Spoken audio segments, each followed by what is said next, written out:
Mas vamos lá, irmãos. Hoje eu gostaria de levar os irmãos a meditarem um pouquinho sobre um dos aspectos da igreja, muito importante. A igreja foi deixada por Jesus Cristo, fundada pessoalmente por Jesus Cristo, recebeu uma ordem de evangelizar, de levar o evangelho e, assim, de agregar essas pessoas que crescem, aquelas que de bom grado recebem a palavra, né? Que elas se agreguem à igreja e assim ela vai crescendo, vai se multiplicando. Mas a igreja tem uma função não só evangelizadora, isso faz parte, lógico, mas a igreja foi deixada uma responsabilidade muito especial também na manutenção da fé, na manutenção da verdade.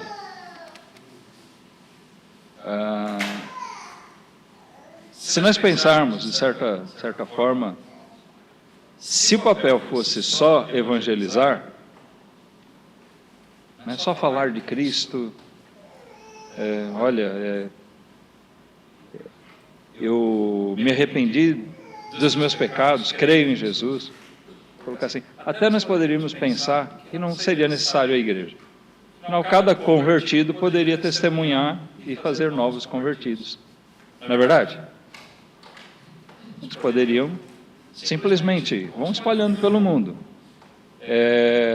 Mas era a vontade de Deus que de alguma maneira os salvos fossem agregados, até para que as verdades, tanto com relação à salvação, quanto tudo aquilo que Jesus ensinou, não fosse perdido.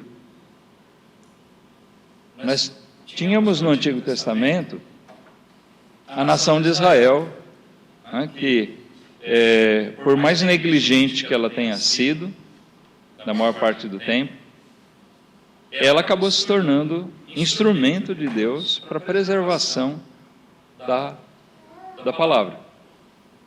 Tá certo? Nós temos hoje o Antigo Testamento graças à preservação dela, do Antigo Testamento, das Escrituras lá, através da nação de Israel, da descendência de Abraão.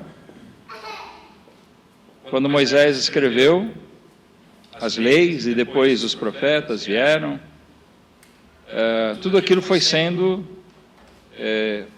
acolhido pela nação de Israel, muitas vezes rejeitado, num primeiro momento, rejeitados pelos reis daquele momento. Quando se levantava um profeta, muitas vezes os reis eram inimigos dos profetas, né?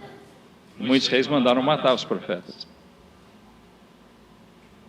Mas o que se vê é que mais tarde aqueles profetas foram reconhecidos, as profecias deles, os escritos, e assim nós encontramos que a Escritura foi preservada pela descendência de Abraão, pela nação de Israel. Mas quando veio Jesus, ele veio para o que era seu e os seus o rejeitaram. Ou seja, a nação de Israel, ela não iria preservar os ensinos de Jesus, porque eles não creram nele. Eles se mantiveram com uma visão distorcida do Antigo Testamento. E então, que Jesus estabelece uma nova instituição responsável pela guarda, pela preservação das Escrituras, tanto do Velho Testamento, né? A igreja cristã se apossou das Escrituras hebraicas, israelitas, do Antigo Testamento, ela tomou posse daquilo, porque a base da nossa fé está lá no Antigo Testamento.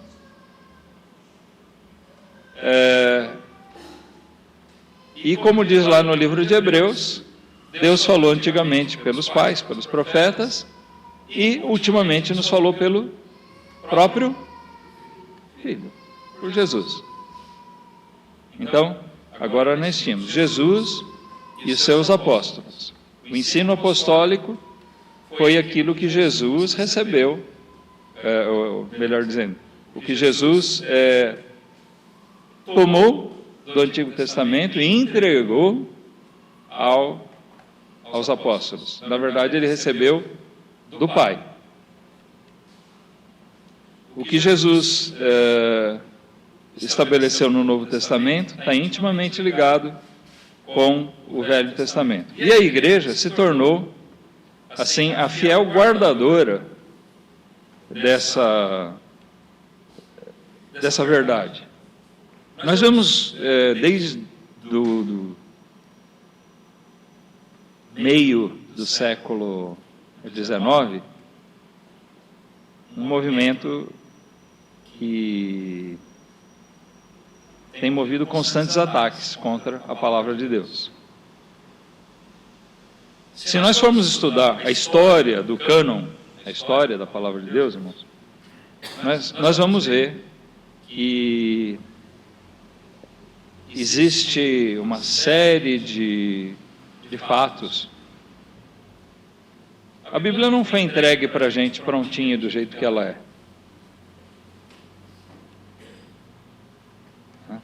Muitos crentes, né, muitos de nós, na nossa simplicidade hoje, a gente pega aqui esse livro e pensa que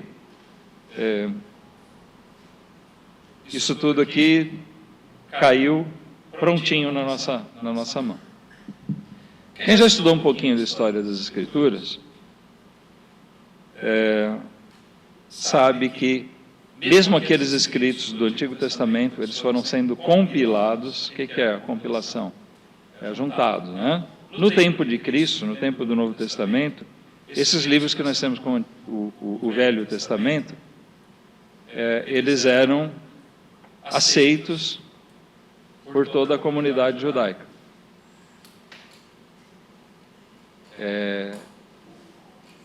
Então, aqui ficou fácil para a igreja, né, se apropriar disso.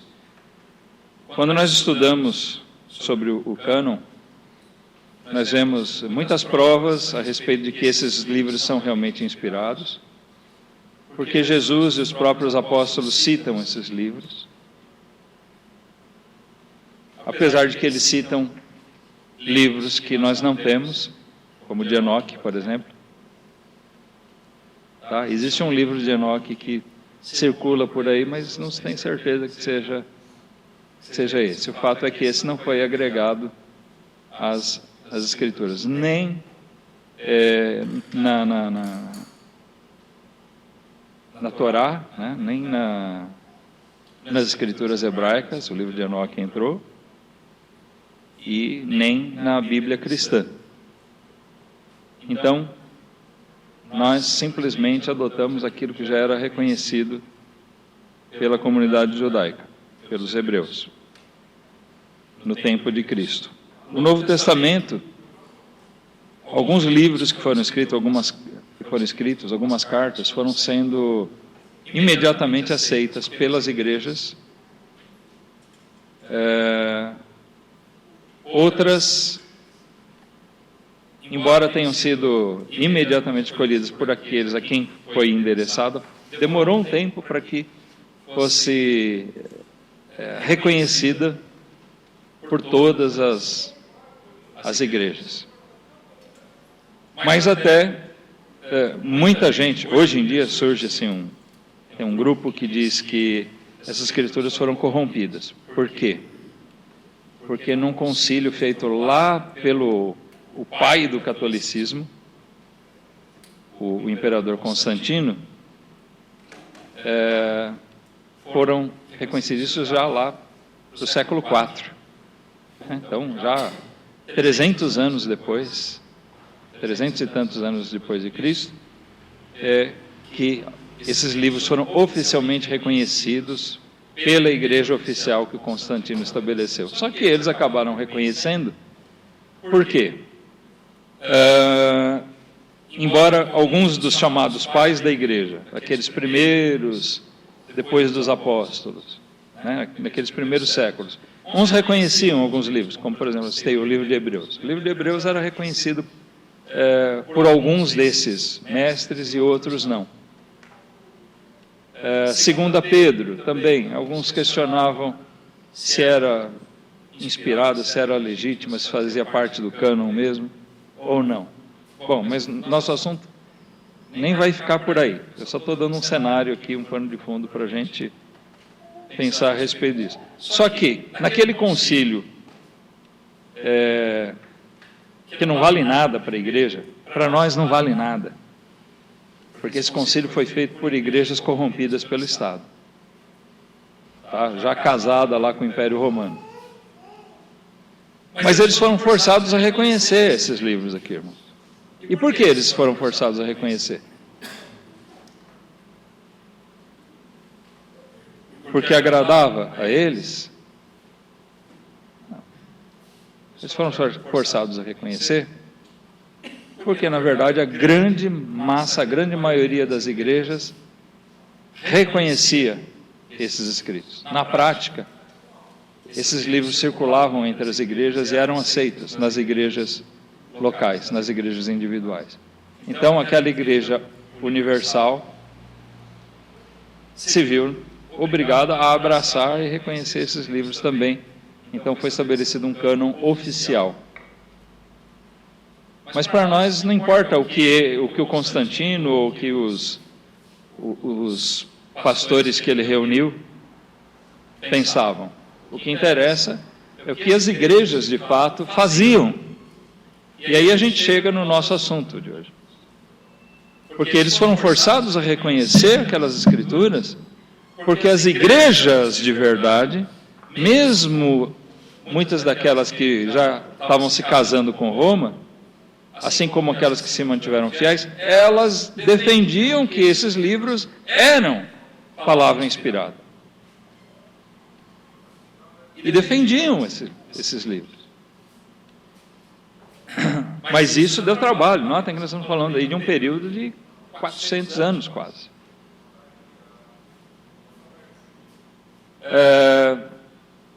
Foram feitas muitas versões com o tempo, né? A tradução latina, a Vulgata, há muita polêmica sobre isso, sobre versões, traduções diferentes, os manuscritos. Bom, quando nós chegamos na época lá da Reforma, onde as igrejas protestantes se voltaram para as Escrituras, eles quiseram deixar a tradição católica e a autoridade papal, eles voltaram, o sola Scriptura, né? Vamos de volta às Escrituras, eles foram em busca dos textos, né, de fidelidade à palavra de Deus. Então, é onde surge para a gente trabalhar com a Escritura, para a gente realmente reconhecer a vontade de Deus e abandonar a coisa velha, isso entre os reformados, né? Eles tiveram que buscar as Escrituras, e o que é que eles encontraram?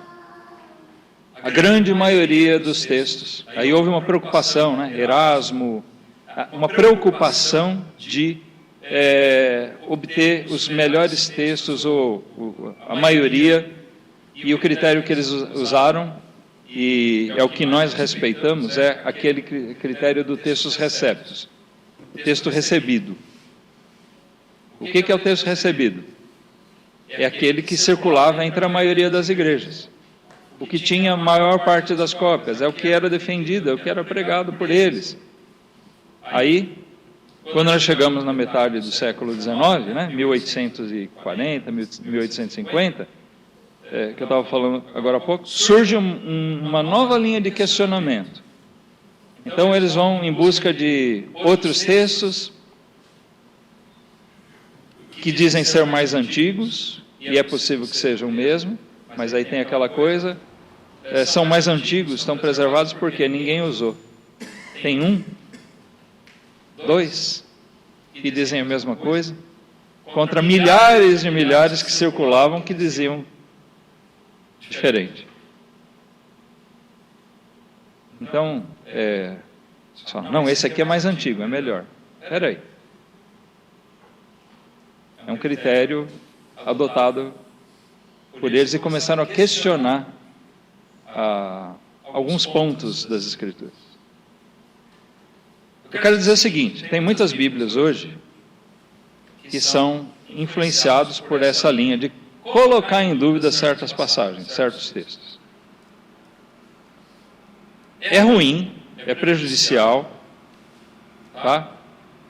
Tome cuidado com a versão que você adota para embasar sua fé para a leitura, porque tem algumas coisas que são bem distorcidas, bem corrompidas. Mas o grande mal desses textos, irmãos, nem é isso, porque eles não conseguem esconder as grandes verdades de Deus. Amém? Olha, eu sou testemunha, está emprestada de momento, mas eu tenho até uma Bíblia dos Testemunhos de Jeová, a Torre de Vigia, que é extremamente corrompida, mas nem ela consegue esconder as grandes verdades de Deus. É torcido. O grande problema é que essa linha crítica, né, é o movimento do criticismo, o grande mal dele é colocar em dúvida as Escrituras. E hoje, além do movimento crítico, nós temos encontrado alguns que colocam assim como toda a Bíblia corrompida, que tem partes nela que são Escritura, e tem partes que não são. Aí você fica, e quais são as partes que são inspiradas por Deus e quais não são? Aí você adota e separa o que te agrada, né? O que te interessa. Isso certamente, isso é bom, isso me agrada, isso é inspirado. Aquilo que não me agrada, então eu posso dizer, não, isso aqui eu acho que não. E tem um bando de metidos a espertalhões, né, que hoje estão defendendo essa linha. Essa Bíblia aqui é corrompida, não sei. Mas, irmãos, essas pessoas, elas zombam de Deus. Elas estão dizendo que Jesus Cristo deixou o seu povo sem uma Escritura confiável durante quase 2000 anos. Agora, eles são especiais, eles são mais espertos, eles são mais inteligentes, porque eles descobriram que nem tudo que está aqui é verdade. Entendeu o problema? Isso aí está parecendo uma heresia que surgiu logo no começo do cristianismo, que era chamada o gnosticismo. Os gnósticos, eles achavam que eles tinham, que eles dependiam de um conhecimento especial. Notem. Nós cremos, as Escrituras mostram isso, que as coisas espirituais se discernem espiritualmente. Bom, então, sim, nós cremos que Deus nos dá a capacidade de compreender as verdades, compreender as coisas dele. Mas não é uma coisa, como os gnósticos, eles levaram isso a um extremo, né, de que a algumas pessoas Deus dava uma inteligência, uma sabedoria extraordinária, uma revelação mística, né? Uma coisa diferente, e que nem todos que seguiam o cristianismo tinham isso. Eles se jogavam uma categoria especial. E hoje parece que esse gnosticismo está impregnando essas pessoas também, a ponto de elas acharem que elas têm uma sabedoria de julgar o que é inspirado e o que não é dentro da Escritura. O que eu quero dizer é o seguinte, irmãos. Jesus nos deixou a sua palavra. Ele disse que enviaria o Espírito Santo para fazer com que os seus discípulos se lembrassem de todas aquelas coisas que ele deixou. Quando ele prometeu a vinda do Espírito Santo, lá nós vemos João 14, a João 17, ele fala sobre o papel do Espírito Santo. O Espírito Santo viria convencer do pecado, o Espírito Santo viria e faria com que eles lembrassem das coisas, tudo aquilo que foi dito. Notem, Eles não tinham um caderninho, eles não andavam com Jesus e Jesus ditando ali, e eles anotando, né? Ou com um gravadorzinho para depois copiar. Era tudo aqui, ó, né? Na memória. 3 anos caminhando com Jesus. Quem fez faculdade aqui, né, ou nem precisa ser faculdade, mas você estudou 3 anos na escola, você consegue lembrar o que você aprendeu durante 3 anos na escola? Eu sei que muitos confessariam, pastor, eu não lembro nem o que o professor ensinou no mês passado. Mas eles tinham que lembrar daquelas coisas que Jesus deixou para eles. Lógico que houve um papel importantíssimo, né, do Espírito Santo na vida daqueles homens, para fazer com que eles lembrassem. E Paulo, que escreveu a maior parte do Novo Testamento, também ele nos diz várias vezes que o que ele escreveu, ele recebeu diretamente do Senhor.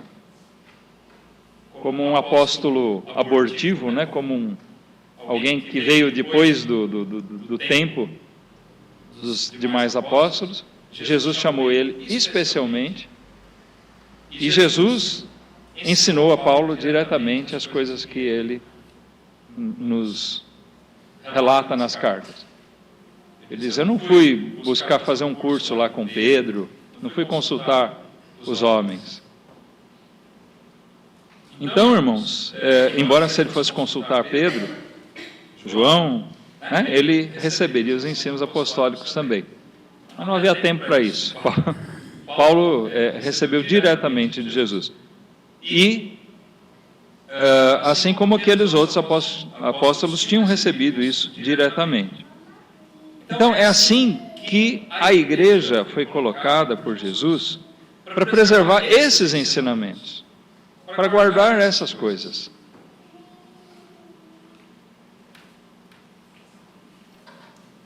Aí nós encontramos o seguinte, vamos abrir a Bíblia, Efésios capítulo 4.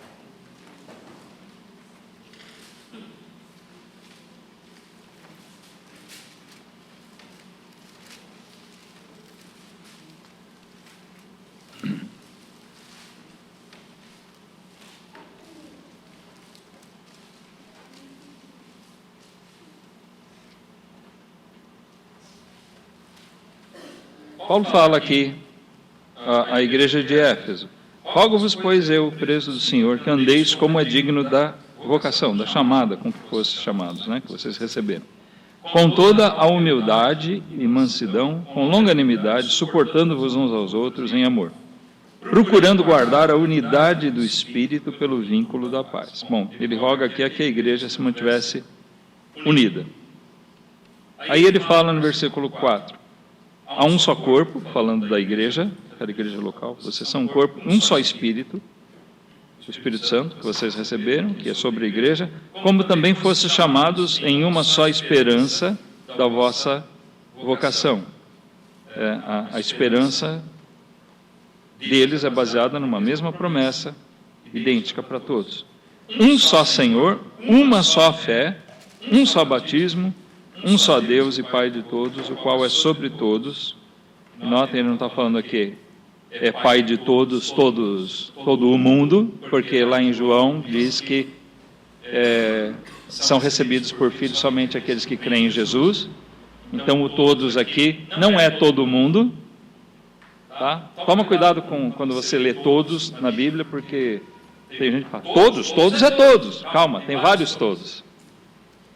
Tá? Tem todos, depende do que você está falando, do mundo todo, da igreja toda, de um grupo, só os varões, né? Todos os homens. Então, toma cuidado, aqui ele está falando de todos, ele está falando especificamente para a igreja, não que não fosse para os outros crentes em outras igrejas, mas ele está falando particularmente à igreja de Éfeso. Cada membro da igreja de Deus tem um só Deus, que é Pai de todos eles, o qual é sobre todos eles, né, e por todos, e em todos, vós. Então, isso mostra que ele está falando deles. O que ele mostra aqui, uma unidade, mas uma coisa que se destaca aqui, um só Senhor, um só Deus, um só batismo, mas há uma só fé.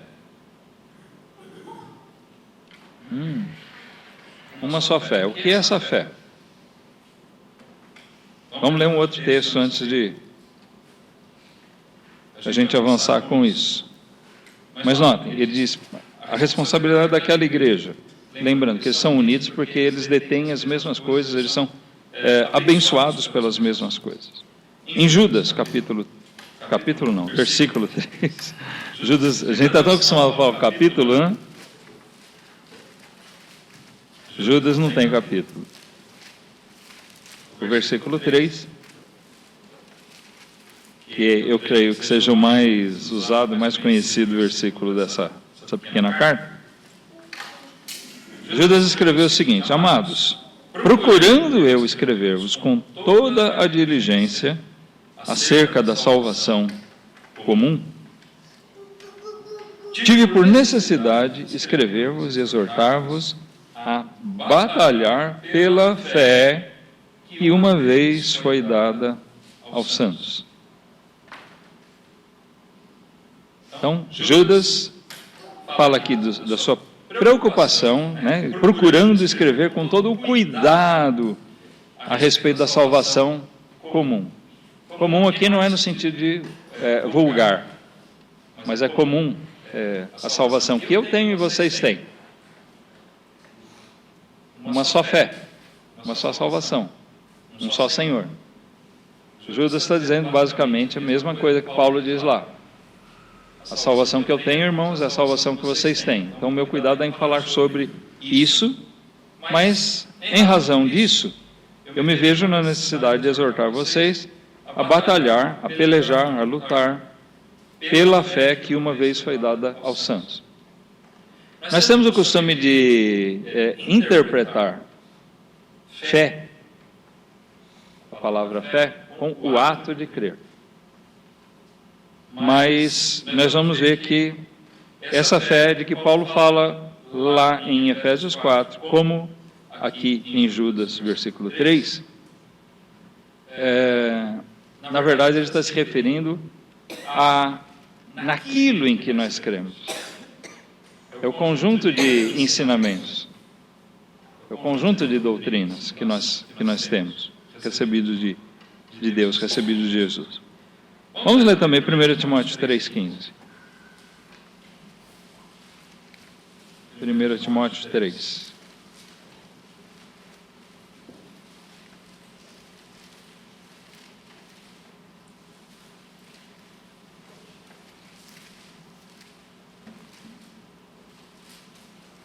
Diz aqui, versículo 15: mas se tardar, para que saibas como convém andar na casa de Deus, que é a igreja do Deus vivo, a coluna e firmeza da verdade.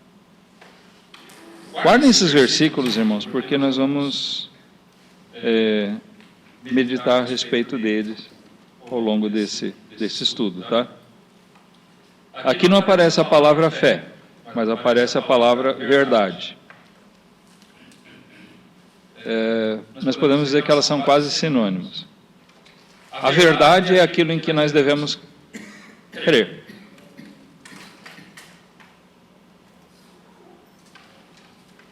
Se o crente crer na mentira, né, se você for um crente na mentira, você está perdido, você não é um salvo. Judas está falando da nossa salvação comum, que depende da nossa fé na verdade.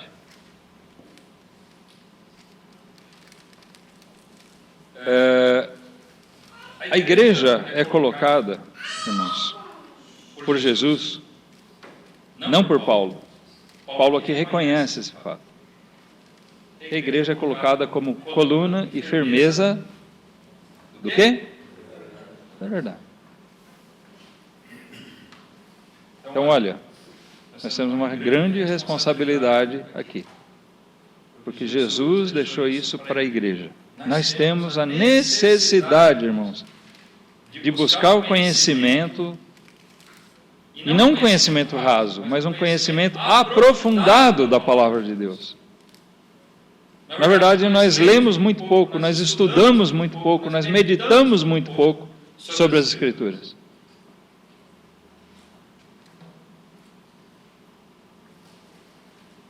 A gente verifica isso naquele caso que a gente menciona sempre, aqueles crentes que gostam de vir só no culto de domingo à noite, onde, por força dos visitantes, a gente foca mais na doutrina da salvação.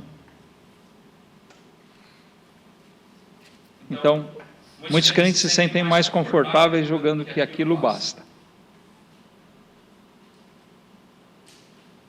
Mas nós temos que conhecer a Deus, né? E prosseguir em conhecer a Ele. Nós temos que avançar em conhecer mais da vontade de Deus. Nós temos que cavar mais fundo, nós temos que buscar nos aprofundar, não no sentido de ficar achando pelo em ovo. Tem gente que cai no outro extremo, né? Vai estudar coisa que não... Vai cair em polêmica, é aquilo que a Escritura, a própria palavra de Deus diz, se perdem em fábulas, em genealogias intermináveis. Sabe o que isso quer dizer? Se perdem em coisas que não levam a nada. Mas sim, nós temos que buscar entender as Escrituras. Nós temos que procurar entender. Tem coisas em que nós não concordamos, mas que não nos separam na nossa fé objetiva, na nossa fé comum. Alguns entendem, por exemplo, que a salvação se dá, né, de uma determinada maneira, pela eleição de Deus. Outros creem que, bom, sim, Deus elegeu, mas isso, Deus deu o livre-arbítrio e Deus observou o arrependimento. Bom, mas você já estudou esse assunto mais a fundo? Alguns creem que a igreja vai ser arrebatada antes, outros creem que a igreja vai ser arrebatada depois da tribulação. O fato é que muitas pessoas que não creem que foram eleitas antes, elas vão ser salvas da mesma maneira que aquelas que creem, e vice-versa, que creem nisso. Porque a fé deles é baseada na graça de Deus em Cristo Jesus. Se alguma coisa mudar disso aí, então está perdido, está fora. Mas é importante você buscar compreender, entender melhor como se dá a graça de Deus. É condenável você não se interessar por essas coisas. Não, isso é muito complicado, eu não quero saber. Tenta entender você, examina a Escritura. Os arrebatados, bom, se Jesus arrebatar antes ou depois a igreja, se eu sou salvo, eu sei que eu vou ser arrebatado do mesmo jeito, tanto um quanto o outro. Né? Se eu estiver por aqui, se nós estivermos aqui. Se não estivermos mais aqui, nós vamos voltar com Cristo, como prometem as Escrituras. Tá, mas, então dá na mesma, então não preciso entender. Não. É saudável para você entender essas coisas. Essas coisas não são inúteis, não são infrutíferas, elas podem contribuir para o seu maior crescimento espiritual. Agora, não se perca em bobagens. E nem se enterre nessas coisas de uma maneira que você esqueça outras coisas importantes nas Escrituras. Tem gente que... você já viu um pianista que toca uma tecla só?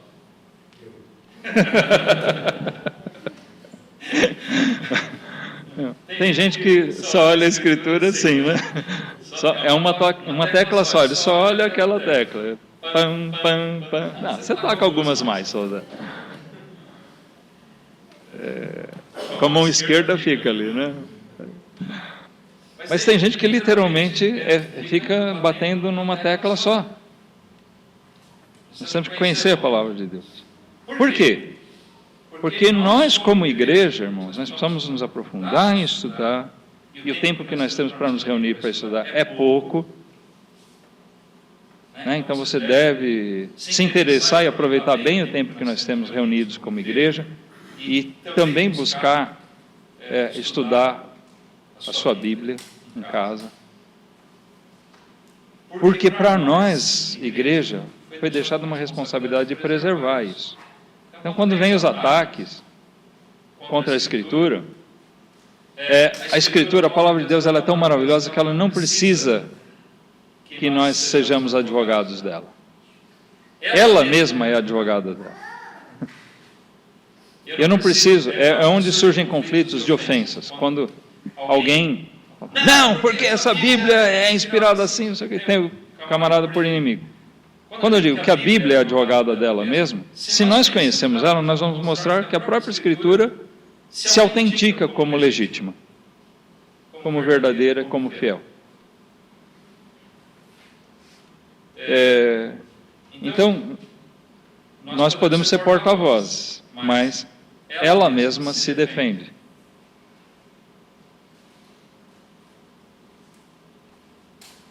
Jesus prometeu que a sua igreja permaneceria até a sua volta. Amém? Por quê? Justamente pelo fato de que Jesus quis deixar uma instituição para preservar a sua palavra. A igreja é a coluna e firmeza da verdade. Hoje em dia, essa coluna anda meio balançando, né? Eu digo isso ironizando o fato de que muitas igrejas têm se tornado tão frágeis, tão fraquinhas. Se nós formos olhar, irmãos, nós somos fracos. Concordam comigo? Nós somos muito fraquinhos. Mas é doído que quando a gente conversa, quando a gente observa aí, a gente vê que, infelizmente, não todas, mas tem muitas igrejas, estou falando de igrejas mesmo, não igreja de homens, estou falando de igrejas verdadeiras, que são mais fraquinhas do que nós ainda. Mas eu sei de uma coisa, apesar de a gente ver extrema fraqueza nas igrejas, eu confio na palavra, na promessa de Jesus, e eu sei que a igreja vai permanecer. E ela vai permanecer defendendo a verdade. Em meio a muitas lutas, em meio a muitas adversidades, a gente vê as forças desses que questionam a palavra de Deus, eles estão infiltrados nos seminários. Ah, mas a nossa igreja não manda, não participa de seminário nenhum. Só que esses autores dos seminários, eles saem por aí e saem disseminando, se infiltram em igrejas, eles escrevem livros, e muitas vezes nós vamos ler esses livros. Irmãos, eu gosto de livros, né? Eu sei que tem alguns irmãos aqui mais apaixonados por livros do que eu, né, Paulo? Até quarta-feira eu fiz uma inveja para ele, eu trouxe um livro assim, eu mostrei, olha aqui um livro, né, de quase um século, Paulo babou assim, mas eu não empresto não. Só trouxe para você ver, viu? Só para provocar ali. Não, é brincadeiras à parte, irmão. É bom que a gente leia livros, mas, por favor, a leitura dos livros tem que ser feita à base das Escrituras. Se a gente não tiver claro na nossa mente o que realmente as Escrituras dizem, nós vamos ser influenciados por esses livros que trazem muitas ideias erradas e muitos questionamentos sobre a própria palavra de Deus, muitas distorções sobre a palavra de Deus. Então, acima de tudo, leia a Bíblia. Ler livros é bom, mas se a Bíblia for a sua referência, o livro não tem que mostrar a você o que a Bíblia diz. A Bíblia é que vai estar dizendo se aquele livro é bom, se o que ele diz é verdadeiro. Ela é a nossa base. Então, bom, esse livro realmente está enfatizando alguma coisa das Escrituras verdadeiras, não torcendo. E nesse ponto o livro se torna saudável. Mas a igreja precisa tomar cuidado, de todas as maneiras, irmãos, porque nós fomos deixados para ser coluna e firmeza da verdade. A igreja, esquecendo um pouquinho o que está por aí, nós temos que fazer o nosso papel, mas nós temos que encontrar isso em nós. Se nós somos mesmo uma igreja de Jesus Cristo, se nós nos identificamos dessa maneira, nossa salvação se dá conforme as Escrituras. Nossa igreja provém dos ensinamentos apostólicos. Se ela traz a fidelidade à palavra de Deus, nós nos reconhecemos como uma igreja verdadeira, então nós temos que nos revestir dessa responsabilidade que foi deixada. Coluna e firmeza da verdade. E nós somos ensinados a batalhar. Só que ninguém vai para a batalha, né? Falando da batalha de Judas, batalhar pela fé que uma vez foi dada aos santos, ninguém vai para a batalha desarmado. Ninguém vai descalço, ninguém vai sem, né, dependendo do tipo da época, né, que você vê, ninguém vai sem o escudo, sem uma proteção, sem um capacete, sem arma em punho, sem munição. Se você não estuda a Escritura, se você não se faz forte, você não está apto para a batalha, para a peleja. Como é que nós vamos defender a fé que uma vez foi dada aos santos? Notem o seguinte, que quando Judas fala da fé, eu disse, não é o ato de crer, mas é aquilo em que nós cremos. Esse versículo mesmo dá a resposta. A fé que uma vez foi dada aos santos não é o ato de crer. Uma vez foi dada aos santos. Nós não recebemos a nossa fé, o ato de crer, de uma vez. Eu criei numa época, você creu em outra. Não foi assim? Deus concedeu a fé a mim tem que fazer as contas. Quase 40 anos. 39 anos.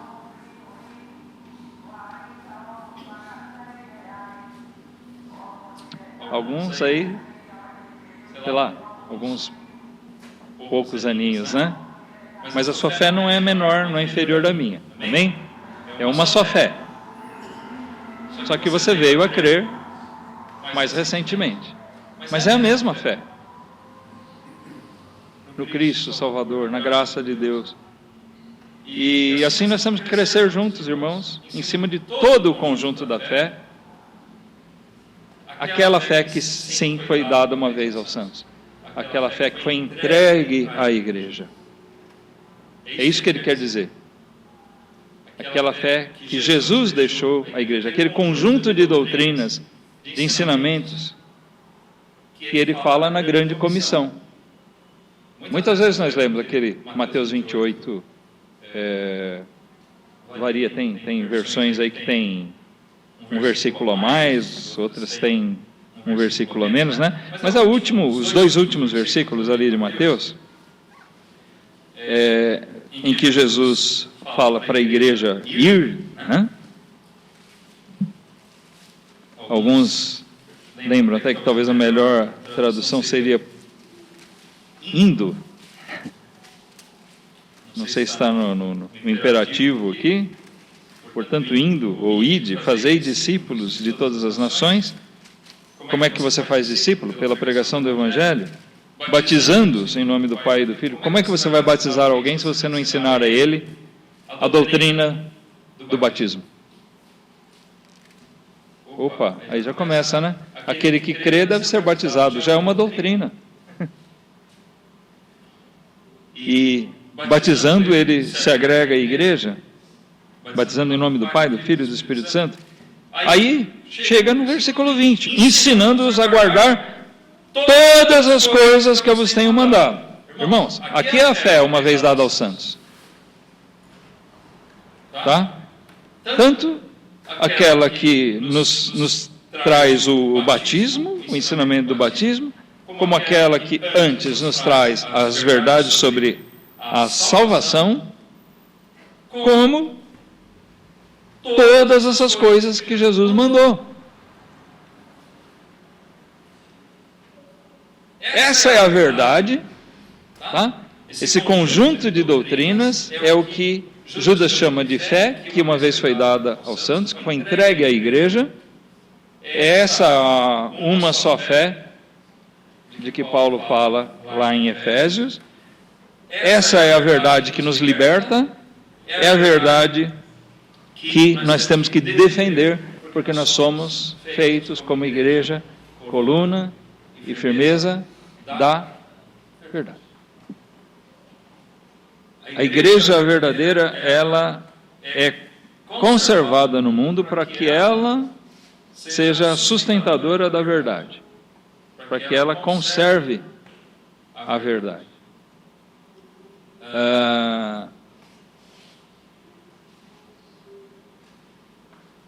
Isso se distingue do que as falsas igrejas fazem, os falsos crentes fazem, onde é introduzido revelações novas. Depois de Apocalipse não tem mais revelação.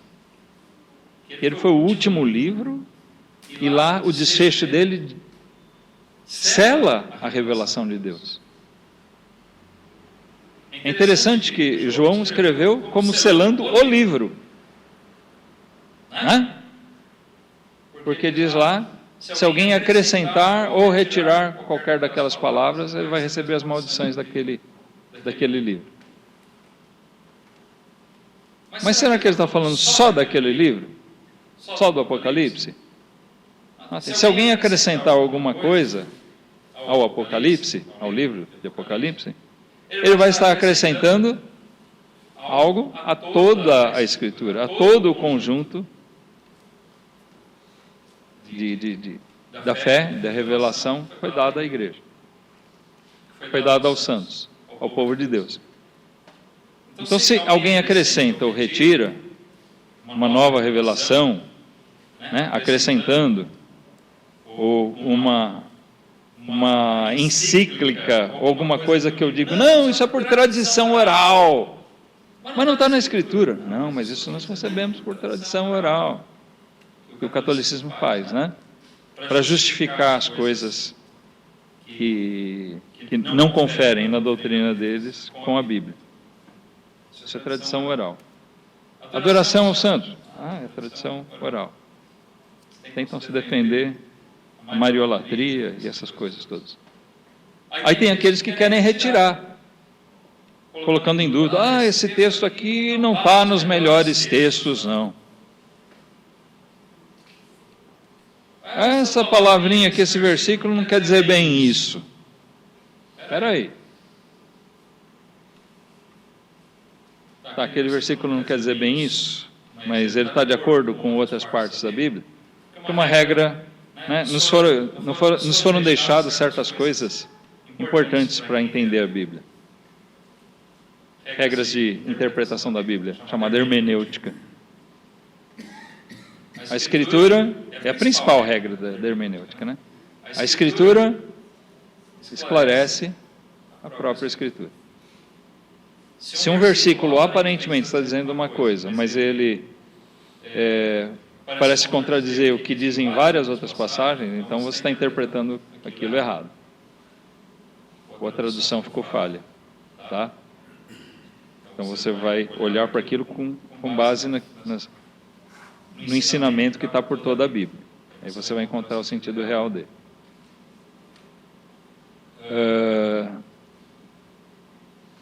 Não dá para basear uma doutrina num versículo só. Então, tem gente que começa a questionar uma coisa. Bom, se você questionar aquilo, você tem que questionar a Bíblia inteira. Você tem que colocar em dúvida muita coisa da Bíblia. E aí é onde as pessoas caem na incredulidade. Nós cremos nas Escrituras conforme elas são, conforme Deus preservou. Deus não abandonou sua igreja, nem por 1.400 anos, nem por 300 anos, nem por 1.900 anos.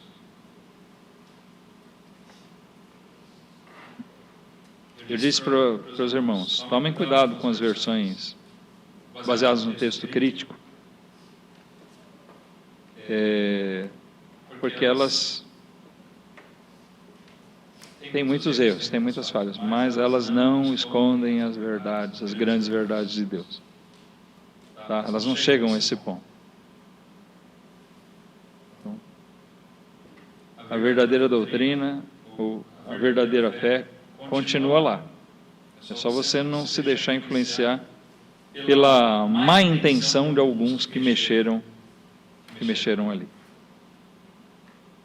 Sabe que tem versões hoje, quem gosta de linguagem moderna, pastor, linguagem contemporânea. Pastor, a gente podia adotar uma Bíblia linguagem contemporânea, né? É muito mais fácil de entender. Esse negócio de concupiscência aí, eu não sei nem falar isso direito, não sei.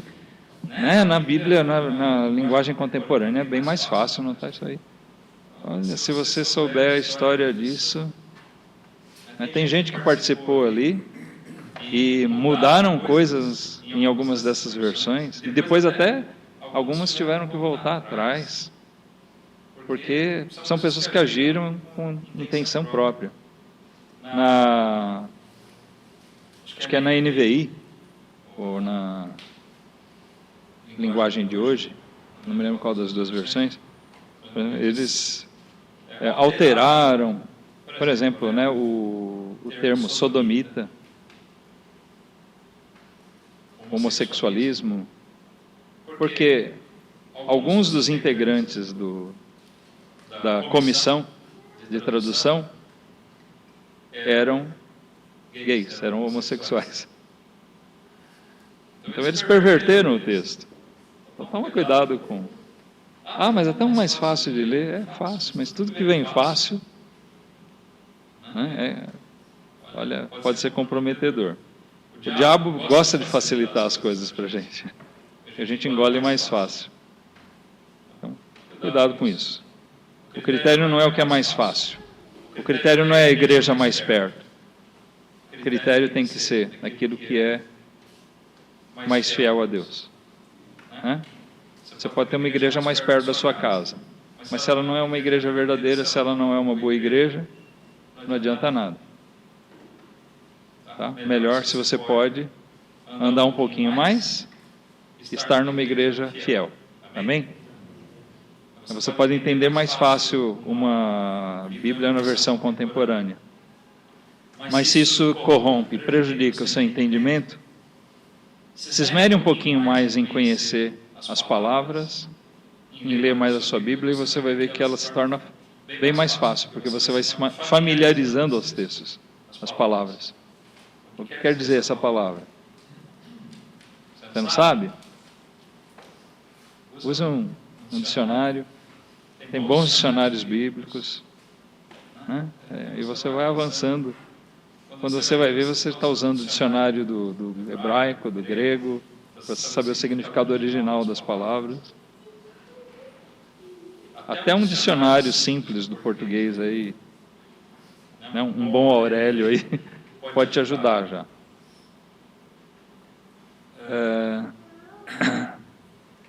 Bom, mas irmãos, com tudo isso, nós queremos chamar a atenção mesmo da responsabilidade que nós temos. Nos foi deixado, né, foi deixado ao povo de Deus, às igrejas, a fé, pela qual nós devemos batalhar. Nós temos que ser coluna e firmeza, né, que sustentam a verdade. Essa é a responsabilidade da igreja.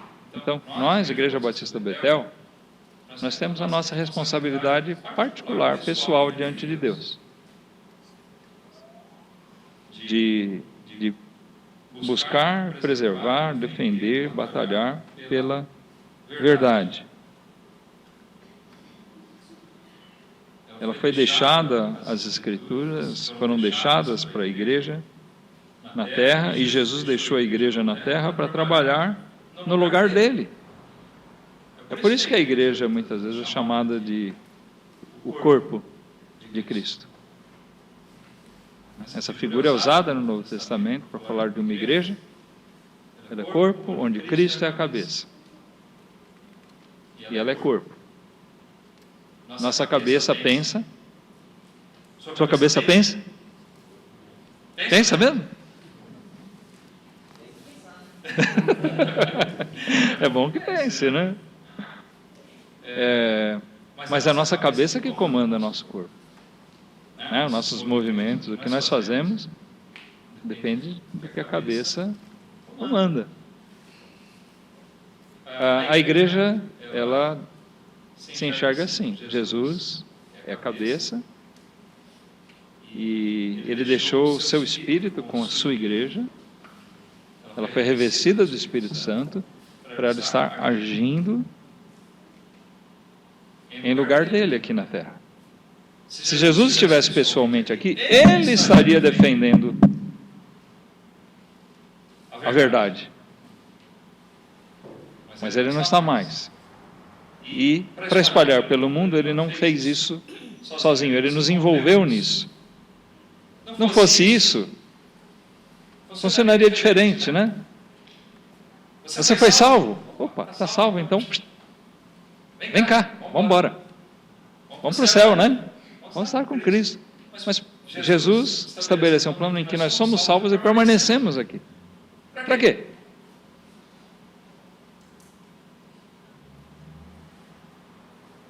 Para nos ligarmos a uma igreja dele, não para termos uma vida religiosa, não para a gente ter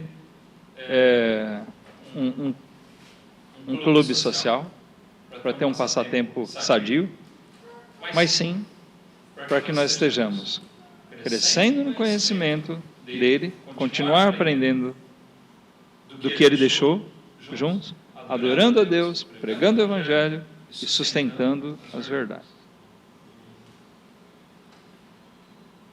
Note que até uma pessoa não convertida, ela pode pregar o Evangelho. Sabia disso? E alguém pode até se converter pela pregação dele.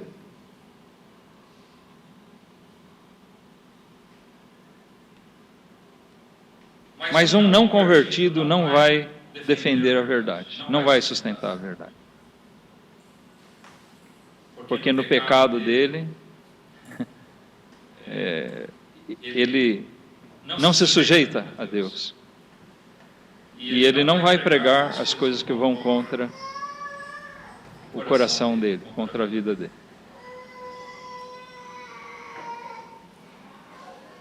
Então, ou contra os atos dele, né? Então é por isso que a igreja é deixada com essa tarefa. Independendo de um simples homem, de um ou dois. Mas é uma coletividade, como corpo de Cristo, deixado aqui para ser comandado por Ele, representar a Ele. Para agir aqui na terra, em nome dEle. Nós pregamos em nome de Jesus, nós batizamos em nome de Jesus, e nós devemos ensinar a palavra de Deus em nome dEle. Não vamos cair naquele extremo. Tem algumas pessoas que até me irritam. Tudo é em nome de Jesus, né? Vamos nos levantar em nome de Jesus. Sentem-se agora em nome de Jesus. Tudo em nome de Jesus. Já profanou a coisa, né? Já vulgarizou. Se tornou um bordão na boca de muita gente.